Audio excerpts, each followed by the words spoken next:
But turn in your Bibles with me to Psalm 15. Psalm 15. This is one of my favorite psalms.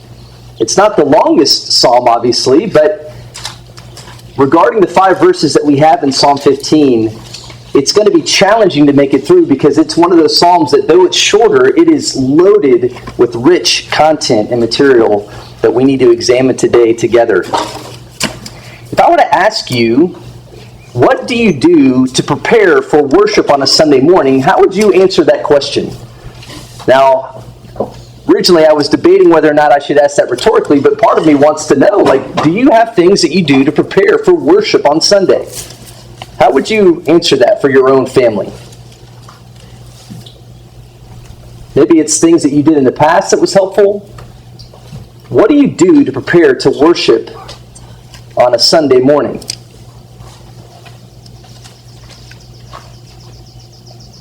Maybe it could just be good ideas, something that you could start doing.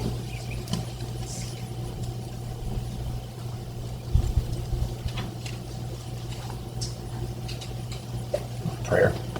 Okay. Beginning your preparation through prayer. Prayer would be good. So Sunday mornings, get up and begin to pray and prepare your heart for the instruction of His Word and fellowship with His people. That's a great start. I like to pray for the ones who are going to be preaching and teaching.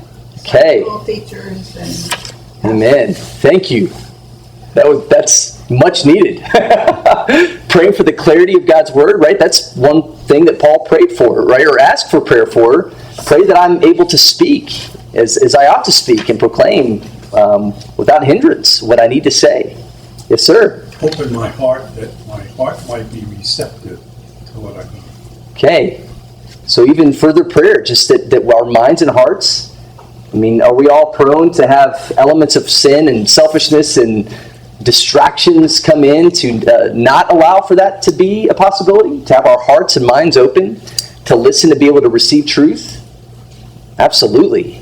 This is a constant battle that we have to be prepared for on a daily level, but especially as we gather for worship, for the time that we have ordained by God to meet together, to be instructed, to make sure that those barriers are not present. It's great. One of my mentors always used to say, Sunday morning begins Saturday night, right? So that was a big thing for college ministry. I know that we had to face quite a bit. As college students, inevitably, they want to go out and be living college life. And that means that usually it's late nights or things like that, staying up, even doing video games or just going out and being places late. That just seems, restaurants or wherever. It's just one of those things. But one thing that Rick Collins used to say, especially in the context of college students, was listen, especially as a Christian, be careful. Guard your time. Guard your bedtime. Know that Sunday morning is coming. And we need to be prepared and ready to not have things that carry over from the night before that could perhaps hinder the opportunities for you to be able to have an open heart and be able to listen to the instruction of the Word of God. Very, very important, right? So even the preparedness for Sunday mornings begins Saturday night and what we do on Saturday night. So that's also good. So that's one way to think about this psalm this morning. The preparedness to worship, or the person who is a truly godly individual who desires to again be pleasing to the Lord. This is the question we're asking this morning. Is who is it, as you are about to enter into the presence of God, what kind of qualities do we need to do to be prepared to be one who lives or abides and dwells with God? And Psalm 15 is a great and succinct, only 5 verses answer to that question. In fact, the whole frame of this psalm, asking about who is a godly person, who is somebody who's able to enter into the act of worship, who is the individual who is able to stand in the presence of God and be accepted by Him. Psalm 15 historically has been seen, and in fact, some have presented that it's meant to be instruction in godliness that can be measured by the law. Are you really somebody who's saved, in other words? Can you really say that you know God? Well, let's examine little bits of what the law may demand of you and say, if you're somebody who loves God, then are these qualities present that are reflected in God's law in the way that you're loving others and the way that you're honoring the Lord himself? That's one way that some people are presented in Psalm 15. Another way that some people believe that it became the tradition of the priests that served either outside the tabernacle or the temple before granting access to people who wanted to go in to offer sacrifices or offerings. It became a tradition at some point along the way that they used Psalm 15 as a grid to ask people before they came into worship, how are you doing in these areas? Before you come into the presence of God, somebody who's going to come in and try to sojourn with God in this moment that you want to gain access to him, are you really prepared to enter here? So Psalm 15 became sort of the grid by which people were measured before they entered into the place of worship. Now imagine that being this morning. Imagine before you log into Zoom or you stepped up to the pavilion this morning, each one of you got stopped. And you were asked the questions, are you sure that you're prepared to be here this morning? How would that go over? Would our hearts and our response to that be one that would be in line with what it ought to be? How about our thinking, our thoughts, our speech, our conduct, our actions? I know in my own family, and I'm just going to put myself out there, Sunday mornings sometimes are times in which conflict arises. And then you get out of the car and you're walking in smiling. It's like, you just had this volcanic eruption and all of a sudden you're going in, putting on the smile and just having it appear as if everything has been fine. When in reality, perhaps there's those distractions, those elements, that bomb that went off before you showed up. Maybe it's the person who's going to sit next to you on the pew stole your parking spot that you were trying to get into. It's whatever it might be. All these different sorts of things that can happen on a Sunday morning even. Before you enter in the house of the Lord, thinking on our hearts, is our mind truly prepared to engage in what we're gathering to do? That is what Psalm 15 became to be for people that would enter the temple. Some have even presented that Psalm 15, in fact, so much of the Old Testament has been given a bad reputation because some people might have the perspective, oh, well, we're New Testament Christians, so there's that Old Testament stuff, that's all done away with, right? Some people think that way. Tragically, though, that's not the case. In fact, the whole foundation for what we understand in the New is built for us and what God has given us in the Old Testament. So this is not something that doesn't apply to us, in other words. This is something that pertains exactly to what we need to understand, because many have presented that, in fact, Psalm 15 is much like what the New Testament letter from James and the substance of what James wrote for us is almost identical in the themes that we find in Psalm 15 is almost exactly what we see in James, in the whole book of James. Things that deal with the conduct of a believer and your speech, the conduct of a believer and how you handle your finances, the conduct of a believer and how you treat and speak and act toward others around you and your neighbors, how you handle trials and the circumstances of your life. All of those things that we see in Psalm 15 is exactly what the book of James records for us as well. So, if you will, you could think of Psalm 15 as sort of the Old Testament version of James. It really is a condensed 5-verse substance of what we find in the letter from James. And in this, just to begin laying out our framework, there's the outline that I want to begin to present to you. Let's see if I can juggle both here by hitting spacebar for your notes. There again, the title, and what we're examining is the character of the one who knows God truly, who's prepared to meet God and dwell with Him. The first thing I want to point out to us is this question that the psalmist asks. The psalmist, and David writing this here, asks a question in verse 1 that becomes very important for us to gauge, and we know we don't want to move past this question and begin to answer it too flippantly.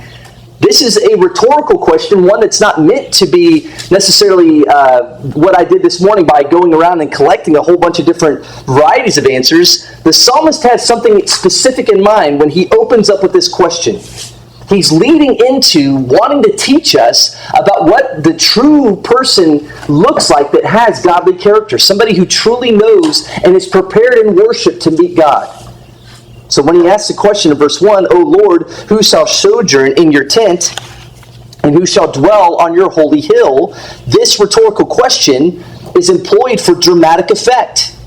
It's meant to grab the audience's attention and begin to ask that self-indicting question of, am I somebody who can dwell with the Lord, can worship Him, can meet Him where He is? Am I somebody that can be granted the opportunity to be in His presence? This is, again, a very common thing that the Hebrew Bible does to open a poem or stanza of a poem that's going to lead into answering that very question. So when we compare the questions here, both the Lord who shall sojourn in your tent, that word there, sojourn, is abide.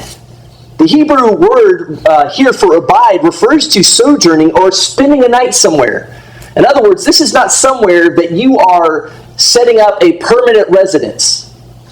What this means is you're basically staying in a hotel, so to speak. It's a temporary residence.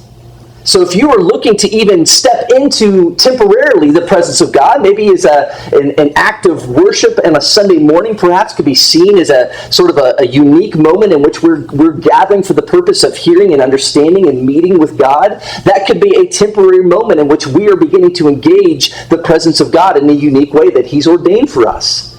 So we are abiding, we're sojourning, we're meeting for a temporary moment to be and to ask for God's teaching and instruction in a temporary mode.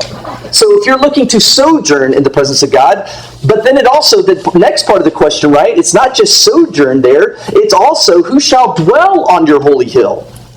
Here, the word dwell refers to sitting down or a permanent residence. What's the difference between a tent and a mountain? What's one of the basic observations you could say about that? How permanent is a tent? Blow over. It could blow over. It could be easily removed. Right? That's the idea of a temporary thing that's not meant to be fixed. But a mountain, how easy is that to move? It's not easily moved, is it? So understand the scope of, by asking these rhetorical questions, what David is wanting to put inside of our minds. Whether it be your life that's either meeting the Lord uniquely in a moment, or for an act of worship that He's ordained, if you're prepared to sojourn to meet Him in that temporary moment, or if you're just wanting to live and abide with your whole life unto the Lord. It kind of covers it all, doesn't it? Your entire life, whether or not you can be in this permanent residence with God, or even in the moments that you need to be prepared to meet Him. The tent idea, this temporary dwelling versus the permanent dwelling place. What this is doing, though, is language that seems to direct the reader's attention to the tabernacle and the temple. In the Old Testament, right, there was a temporary meeting place of God, and it was called the tabernacle. It was one that before the temple was a fixed place in Jerusalem, could be moved from location to location. And if you remember, so much of the Old Testament was all about how all the materials needed to be broken down and taken to the next area. There's just chapters and chapters of instruction given to how even the moving of God's holy place should be handled and prepared to be moved from one place to another. Transitioned into the temple that came in the days of Solomon, the first temple, that would have been constructed to be a more permanent residence in which the Shekinah glory of God could be established and not be moved. The Shekinah glory of God would come down and be resident with the permanent location of the temple itself. But even more than that, right? When we're thinking of the holy hill of God, the more permanent of abode or home of God itself could be seen as heaven itself. The more permanent dwelling place of God is where He resides on His glorious throne in the heavenly places. That's the immovable fixed place. So keep this in mind. Whether you're looking at a place that God has designed or constructed for the purpose of being able to meet Him, or the more permanent area of His presence that is in the heavenly places. Who is the person who can enter in and worship God and be received in the presence of God, whether it be that temporary place or the more permanent place? When you think about it, even from our own standpoint, there's a lesson we learn from John, isn't there, when Jesus teaches about, is the location really that important? Does it matter if we're meeting in a pavilion that's 1 million degrees outside, or can it be a building? Can it be other places that we actually gather to be faithful and to be able to be instructed by God? Well, in John chapter 4, when Jesus is instructing the Samaritan woman, he says in verse 20, or whenever the lady asks, the Samaritan woman asks Jesus about where is the proper place to worship, she says, our fathers worshipped on this mountain, but you say that it's in Jerusalem, the place where people ought to worship. And Jesus said to her, woman, believe me, the hour is coming when neither on this mountain nor in Jerusalem will you worship the Father. You worship what you do not know. We worship what we know, for salvation is from the Jews. But the hour is coming and is now here when true worshipers will worship the Father in spirit and truth, for the Father is seeking such people to worship Him. See, right now, what God is looking for, in other words, this kind of answers part of the question of Psalm 15, doesn't it? Who is God looking for? God is looking for people who are looking to worship Him in spirit and in truth. The location of that certainly can maybe change a little bit from place to place. The reality that whether or not, as we know, the Samaritans followed a old classical tradition that didn't accept all parts of the Old Testament. The Jews, accepting a fuller part of that, said that it had to be in Jerusalem. But Jesus is saying even beyond that, what God is really looking for, beyond the place of where you worship, it's about the heart issue. It's about God looking for those who are willing to worship Him in spirit and in truth. What becomes important then is we are preparing ourselves in this question to be able to meet with God. This becomes an important part that we examine the hearts of the worshiper. The heart, the inner life of the person who is preparing themselves to meet with God becomes the most important focus. So the question, right, is meant to bring us to stop us in our tracks and begin to examine our inner life and whether or not we're those that are prepared to meet with God. The second part of this then, in the psalmist mindset though, is going to begin to answer the question and prepare us to look at what we need to have in order to gain the inner life that is acceptable for God, or somebody that knows God. So the answer is worked out for us in verses 2 to 5, the first little half of 5. The first answer to the question is, are you somebody who has the character to be able to meet with God? The first answer to the question examines our integrity. Is our integrity in place to where it ought to be? You notice as he begins to answer that in verse 2, the first part deals with the inner life or the integrity of your life. Notice in verse 2 it states, he who walks blamelessly and does what is right and speaks truth in his heart. I love verse 2 because it's loaded with participles. Walks, works, speaks. Walks, works, and speaks. The person who is able to live and abide with God then has the integrity of their life stable both in how they walk, how they work, and how they speak. These three verbs are participles that refer to characteristics or habitual actions of your life. So let me be clear though. This is not saying that you need to be sinlessly perfect. This is not saying that you are expected, that this is what you do all the time in the sense that you do this without failing at it at times. This allows for the opportunities to at least examine this, to be aware that your life is at least characteristically has these kinds of things associated to it. So this does not teach, in other words, sinless perfection. The other question, though, that some might ask when they read this, if we are supposed to be those who are able to walk blamelessly and do what is right, does that mean that you are sinlessly perfect? But does that also mean that the expectation for you is that you need to earn your salvation by something that you do? The answer to that question is, of course, resoundingly no. You can't work for your salvation. On the one hand, we understand you can't be sinlessly perfect, but at the same time, this is also stating that you can, this is not a statement that you can work out your salvation. Salvation or earning your salvation by works. Also, the best way to think about this in regards to those who are saved, this description of the characteristic here and the actions here refer only to the life of sanctification that the believers experience through their life. That they are going to grow in increased maturity in ways in which their lives are going to continue to grow in these characteristics and qualities. That's certainly much more of what's in mind here from what the psalmist is looking at. In other words, Psalm 15 is talking about sanctification, not salvation. This is talking about sanctification. And to drive this point a little bit closer, let's turn to James chapter 2 so that we see exactly how James phrases this idea and what James says a believer's life will be characterized by. In James chapter 2, notice this, because as we're looking at working out our salvation, those who have life and relationship with God, in James chapter 2, verse 14, James states it this way. What good is it, my brothers, if someone says he has faith but does not have works? Can that faith save him? If a brother or sister is poorly clothed and lacking in daily food, and one of you says to them, go in peace, be warmed and filled, without giving them the things needed for the body, what good is that? So also faith by itself, if it does not have works, is dead. It's dead faith.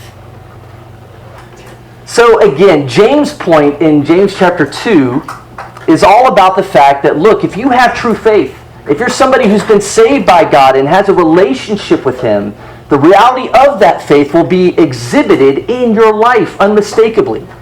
You will have qualities of your life that goes beyond just external speech and just simply statements that you want to convince others that you truly have. In reality, our actions, our deeds, as the psalmist has stated, whether we walk, whether we speak, and whether we, again, act, it'll be exhibited in our lives. And it's important, just like one of the great reformers stated, and I don't know which reformer made this statement, but he makes the comment, the faith that works does not save, but the faith that saves works. That's a great statement from the Reformation. Let me say it again. The faith that works does not save. In other words, you can't think that on the basis of your works alone, that is actually going to save you. Just because you go through some motion or some ritual doesn't mean that you are actually saved. But, make no mistake, the faith that saves, if you are truly saved, you will work in accordance with what God's standard is.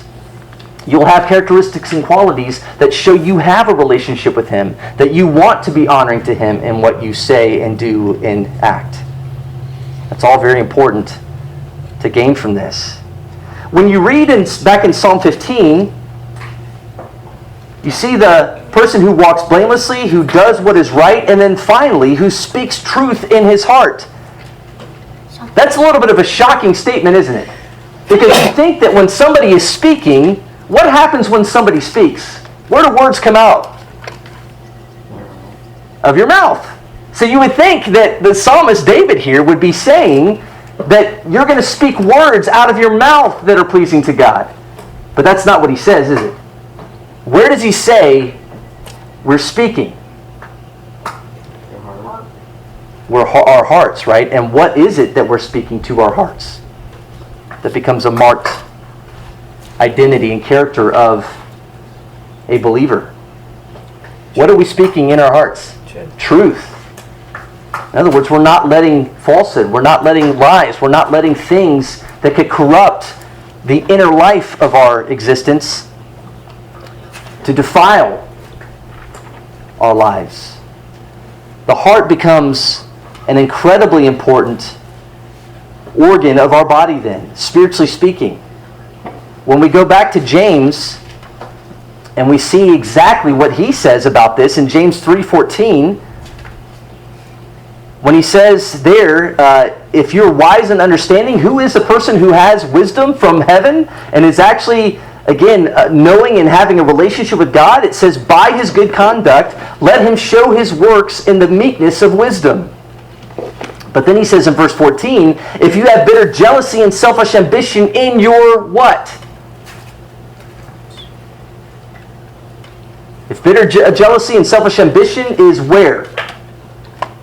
In your hearts. In your hearts. So you fight and quarrel, you do not have because you do not ask. I mean, he goes on later in that chapter to talk about the fact that, again, our hearts, we don't need to boast and be false to the truth by lying against what really is inside of our inner life, our hearts. The things that you can't necessarily see on the inside health and condition of our inner life. James says, look, don't lie against that when, again, if we have falsehood and jealousy in our and we're harboring that inside of us, don't lie against the truth and say that you're something other than somebody who doesn't really have wisdom from above and isn't really changed. So the inner life and the heart becomes so important then as we examine our spiritual lives. In Mark chapter 7, again, we see Jesus stating it this way. In Mark chapter 7, verse 20,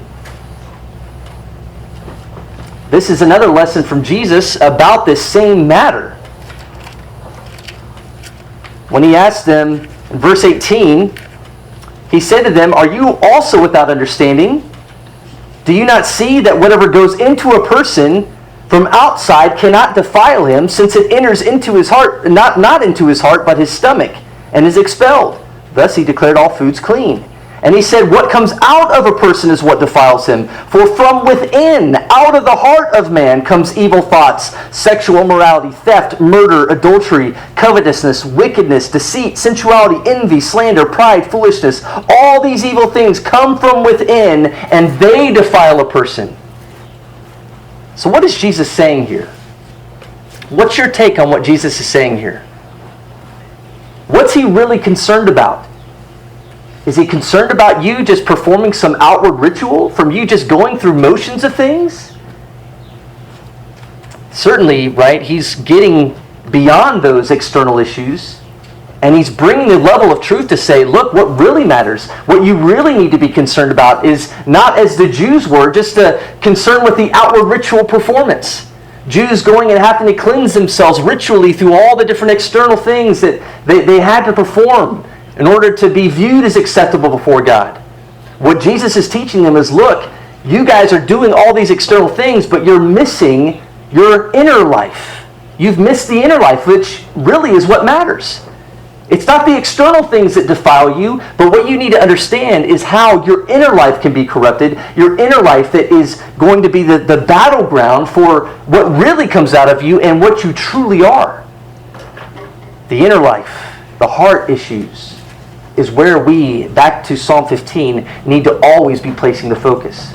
The focus of our integrity will always be that truth needs to be confronted to the inner parts of our life. That's where, again, so many self-help methods and so many programs out there that try to help and better people's lives fall short because all they do is correct external measures in those individuals' life without ever addressing what really is happening in the heart.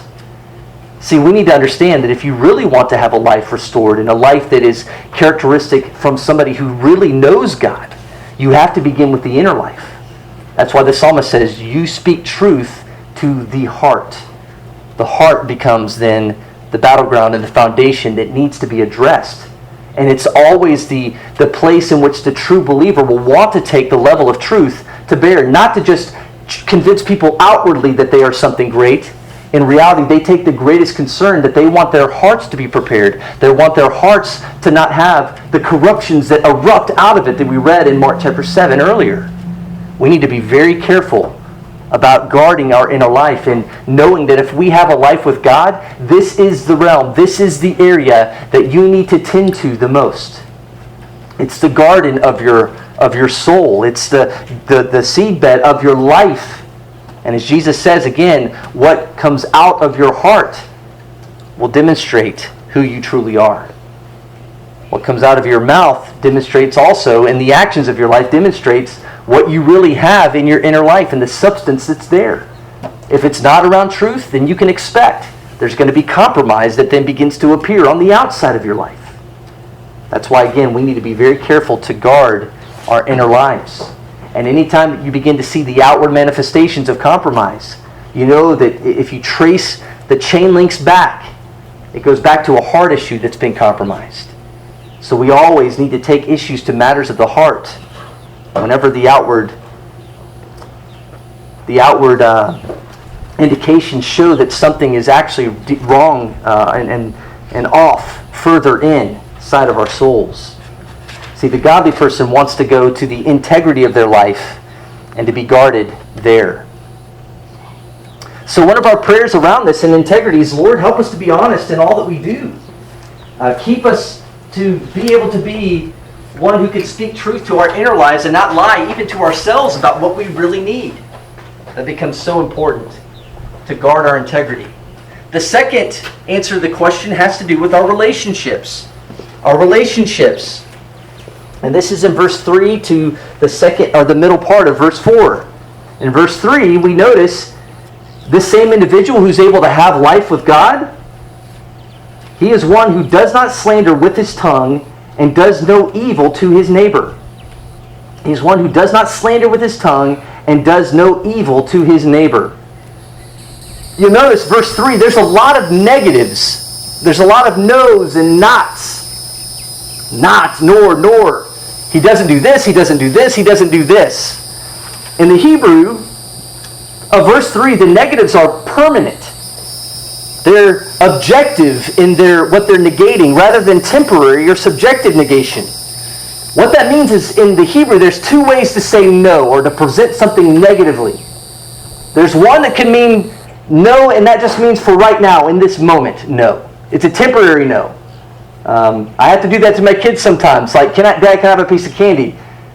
Our answer to that is no. In the Hebrew, there's a way to say no, and I mean by the very word that I use, it doesn't mean that you can't have some later. It's a temporary term. In the Hebrew though, that's found here, you have to understand that what's being referenced is a final, an ultimate negative. This is not a temporary one. As with the participles in verse 2, the verbs of verse 3 refer to tried qualities and habitual actions. In other words, what we're saying here is it's not a sinless perfection expected out of you, even in this standard either. It's the habitual actions of your life, the characteristics that will begin to define your life if you truly live with God, that will begin to become characteristics that surround your life. The purpose of the description of godly characteristics that are negative as well as positive is due to the ultimate aim. This is full, not partial sanctification. In other words, it aims at consistent behavior rather than intermittent behavior. It wants your life to become a consistent, habitual pattern that has these qualities. That's why we have the negatives presented to us here as David gives them to us. And so what are those things that we don't do in a habitual way? Well, verse 3, does not slander. Does not slander. This word slander in Hebrew is related to the word for spying on somebody or to get a leg up on somebody. In other words, what you're doing is looking in slandering refers to somebody who's walking around and seeking to get little bits of gossip to pass on to somebody else. Such people behave as spies or conspirators trafficking in information that is tearing somebody else down. Too often that is how we look at people, isn't it? Whether it be at our jobs, whether it be in our own homes with our own siblings.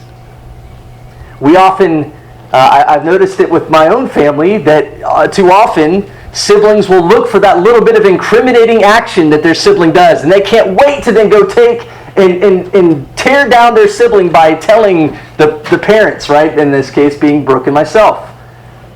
Too often this is what the slanderous act is always out to perform. They're looking for ways to get a leg up and an opportunity to see the destruction of somebody else be what is caused by the information that they gather. They're looking to tear down. They're looking to destroy.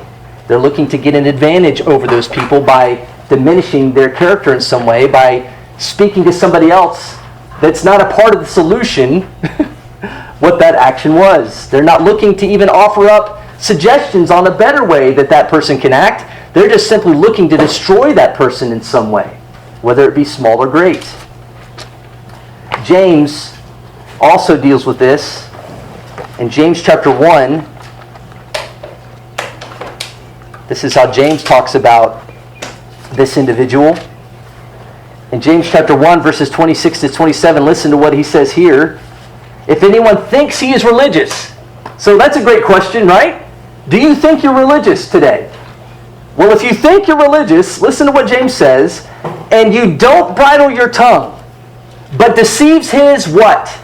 Notice again where James takes the issue to. Don't deceive your heart. Don't keep saying or thinking that you're religious when in reality, what's happening is the fact that you're not bridling your tongue, you're deceiving your heart. In fact, James says your religion is worthless if this is you. You can't bridle your tongue. You can't control it. See, he says in verse 27, religion that is pure and undefiled before God is this, to visit orphans and widows in their affliction and to keep oneself unstained from the world. It's not just in James 1:26, where again we're showed what true religion is. Somebody who truly knows God really is like. Somebody who's able to bridle their tongue is somebody who has a true religion, in other words, who truly knows God. Well, it's just like in James chapter 3, where in that chapter, James opens up with this whole discussion, the first 12 verses. I'm not going to read all of it, but he goes on to say, in fact, if you go on to verse 3, if we put bits into the mouths of horses so that they obey us, we guide their whole bodies as well. Look at the ships also. They also are so large and are driven by strong winds, yet they are guided by a very small rudder wherever the will of the pilot directs. So also, what is a small member? The tongue.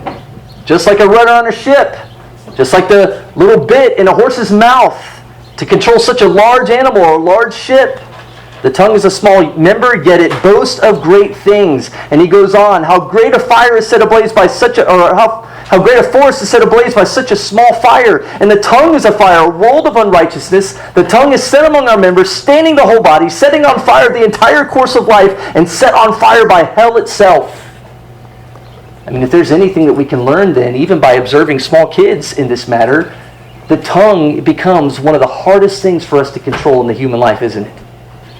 Knowing when to shut our mouths and to stop loosening our tongues from speaking about whether it be others and what we think about them and what we don't like about them and what irritates us and what has annoyed us. We just constantly are filled with words that set things on fire and turn over, and as James says, sets on fire an entire forest ablaze. Isn't that an appropriate way to understand and to see what the tongue truly is? Tongue is destructive. And so certainly, when we're looking at, back in Psalm 15, the idea of slander, no wonder there's a warning that the one who truly knows and has life with God, one thing, one characteristic, one quality that will begin to come out of you will be the ability to control your tongue as you observe others' lives. As you examine people, you're not looking to traffic information, that you're not actually looking to help them out. You're looking to tear them down in some way by sharing the information that you view as negative about their life. Now, of course, we know that in the New Testament, this is not referring to every instance that we can imagine, right? Because there are matters in which we're told to go and confront people. There are things in the New Testament which, even in the context of, look, first we need to deal with the logs in our eye before we go deal with the specks that we see in others. But nevertheless, we're told that we need to go and be that kind of resource to others in their lives. So it's not that we are to never speak about negative things we see in people's lives. It's just a matter of you being the solution to that problem, and you, in love, in consideration of that person, want to go to them for the purpose of helping them. You're not going to somebody else for the purpose of just simply passing along information that's going to cause harm and negativity to that person. One thing that we often have to do with our own kids is when they come and tell us one of these facts, one of the questions I ask them is, what have you attempted to do to speak to that sibling first? What have you said to them? What have you tried to do to remediate the situation? Because it's not right that if somebody has sinned against you, you need to go to that brother. There are manners in which, when things happen, we have to confront them. But we have to realize, though, that what happens beyond that confrontation is fighting back against the temptation to want to then go after that confrontation to others and be like, oh yeah, so-and-so here, they really messed up here and they said this and here's what I'm going to tell you about. I'm going to give you all the details about what really happened to that person. And man, it was a mess, but thankfully I was able to rebuke them and I told them, hey, you need to get in place and then now we're all good. Now it's all good. I mean, what's the point of that conversation that we even share with people? Why do we do that? Again, it's the goal, even in our love that we need to have for people, is not for the purpose of slander and even passing that information along. If we care about people and we want to see them built up, we do want to do, as Galatians 6 says, go to that person. We need to walk with them and see the purpose of reconciliation behind our words is that we love them and we want their inner life, and what comes out of what we see happening be something that falls more in line with their lives that need to be more honoring to the Lord in certain ways. But it's certainly the individual who is just a spy, who's trying to get a leg up, who loves to find advantage by tearing down and diminishing others because it makes them feel like they're a better person or whatever it might be, has missed the entire point. It's become a slanderer. They work against the very thing that they say that they're supporting. We need to be careful then about not taking information that's going to tear someone down and have no solution, really, biblically speaking, for actually what builds them up and what actually helps them according to what God has commanded us to do for them. So no wonder, Psalm 15, if you really have a relationship with God, this is going to be what begins to characterize your relationships. The way that you speak, the way that you handle those situations when you've been wronged, how you handle that. He doesn't slander with his tongue. I think I'm running out of time here. So let's go on just a little bit further here. Let me try to finish this bullet point and then we'll wrap up. The point that he goes on to say here again is he does no evil to his neighbor or friend here. The word neighbor, as it says in verse 3, he does no evil to his neighbor. Neighbor refers to just your fellow human beings. This is a passage that needs to be understood in the current context we're facing today, isn't it? The neighbor just refers to your fellow human beings, no matter what color your skin, no matter what your background is, no matter what your social economic status is, no matter what privileges you probably have been born into, or whatever it is that you have that thinks that give you advantage over others. It could be your athletic ability, it could be your knowledge, and your intellect. The word neighbor here, the fact is that when you are doing no evil to your neighbor, just simply being your fellow human being, you are having a great consideration of the fact that you are not wanting to wish any harm upon your neighbor, upon your fellow human beings, whoever you're surrounded by. And Luke chapter 10, turn there with me real quick. This is a great lesson on who our neighbors are, and would have been shocking that a Jew would have been told in that passage in Luke chapter 10 that their neighbor would include somebody such as a Samaritan. But the Samaritan in Luke chapter 10, verses 30 to 37, verse 30, Jesus replied, "A man was going down from Jerusalem to Jericho, and he fell among robbers who stripped him and beat him and departed, leaving him half dead. Now by chance a priest was going down the road, and when he saw him, he passed on by the other side. So likewise a Levite, when he came to the place and saw him, pass by on the other side. But a Samaritan, as he journeyed, came to where he was, and when he saw him, he had compassion. And he went to him and bound up his wounds, pouring on oil and wine. Then he set him on his own animal and brought him to an inn and took care of him. And the next day he took out 2 denarii and gave them to the innkeeper, saying, 'Take care of him, and whatever more you spend, I will repay you when I come back.' Which of these 3 do you think proved to be a neighbor to the man who fell among the robbers?" And he said, "The one who showed him mercy." And Jesus said to him, "You go and do likewise." See, this is the quality of somebody who really knows God, who has a relationship with God. The Samaritans and the Jews did not get along. Violently so, they did not get along. Talk about racial tensions. These two couldn't be more further apart than the Jews and the Samaritans.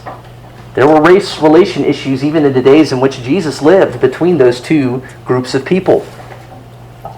But Jesus would even include those that are viewed as those that would be segregated against and oppressed and even persecuted because they were different than the other group. Here, Jesus is making that very plain point. The neighbor just refers to your fellow human being, even those that you would consider your greatest enemy, or those who maybe you have tensions against. How are we doing with this standard? How do you do with the way that you treat those even outside of our own circles? Are we moved by compassion and desire to help and the opportunities to serve when we are met with them? Or do we give partiality? Right? Doesn't James have a few things to say on that as well? You know, if you show partiality, your religion is also worthless, isn't it? James would say. You know, you give favor to the rich man who comes in, you give him the front row seat, but to the poor, you don't really want them to be there and a part of what you're doing. James says that's not true religion. That's not it. So again, the standard of then caring for our neighbors, our fellow human beings, putting a greater consideration to the needs outside of ourselves than to our own interests, becomes a conduct of somebody who truly knows the Lord. This will be a quality that will be yours and increasing. So if neighbor refers generally to everyone, fellow human beings outside of us, then friend, as it says next, he takes no evil up against his neighbor, nor takes up reproach against his friend. Friend is referring to somebody who's in your closest sphere of relationships, especially those in your own family, those that you live and relate to in the closest, most intimate ways. How's your life doing with those that you are closest to and live with? Here, the objective is just the same. You're not taking up a reproach against a friend. You're not getting into battles with those that are closest to you. This becomes a very important standard as well as we look at the New Testament in 1 Timothy. In 1 Timothy chapter 5, Paul has words to say about this. In verse 4, chapter 5, verse 4, notice this. Verse 3, who are those who are truly widows? Who are those that we really need to be caring for? Who are those that are really fall into the category of those that need to receive our care? Well, here's what qualifies a true widow. If a widow has children or grandchildren, let them first learn to show godliness to their own household. You see that? First and foremost, if you have somebody in your own family that needs care for and provision, let them first learn godliness by how they care for that individual that has those needs. That's the first measure, isn't it? Well, then go on. It goes on to say, let them show the godliness and to make some return to their parents, for this is pleasing in the sight of God. That's an important standard. We'll jump down to verse 8. If anyone does not provide for his relatives, and especially for members of his own household, he has denied the faith and is worse than an unbeliever. Whoa! That's parenting 101 right there, isn't it? Moms and dads, think about telling your kids that next time they get into a battle. Wow, your faith and what you're showing, you're denying the faith by the way that you're acting toward that sibling. You're denying the faith by the way that you're treating your spouse. You're acting as an unbeliever, as if you don't know any better by your conduct. That the people that are closest to you are often at the brunt of your anger, your frustrations. And the indication of that then is that you aren't even saved. You're like an unbeliever. So tying it all together, and we'll pick this back up next week. The whole point of this then, back in Psalm 15, is who is it then that can really have life with God? Have you felt the pain of this gauntlet yet? Because certainly in each one of these categories, there are things that I think would confront us all in matters of the way that we speak about others, the way that we treat those who are closest to us, the way that we have maybe been partial and lack of caring for those that may look different than us. The standard, again, that's being set out in front of us in Psalm 15 exhibits certain qualities and characteristics that define somebody who truly has the opportunity to live by faith with their life connected to God. A demonstration of the fact that you're truly saved then is being to be measured out and examined here as we look at these different qualities, isn't it? It's not meant to be convenient and feel good all the time. But yet, nevertheless, this is where we can go to examine. And to really examine, do we really have faith to begin with? That's the question that James asks. It's the question that the psalmist asks.